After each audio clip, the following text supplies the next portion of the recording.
Hey, I'm Dave Harriman, home and auto insurance broker extraordinaire with Lone Tree Insurance, and I'm going to answer a common question I get, which is, how much am I going to save if I get a burglar and fire alarm system installed at my house? And the answer is, not a whole lot. Sorry. I know that the rep at the alarm company told you your rates would drop 50%, but he was just trying to sell you something.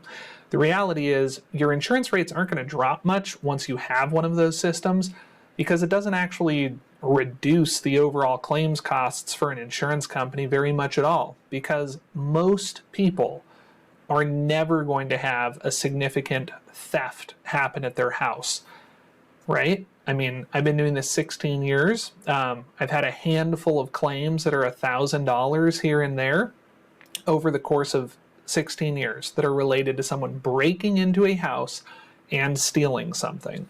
Most theft claims are unrelated to the resident's premises. It's people having laptops stolen from their car, things like that. And as for house fires, most house fires that occur while nobody's home to call 911 are related to wildfires, and having a fire alarm system wouldn't have prevented that anyways.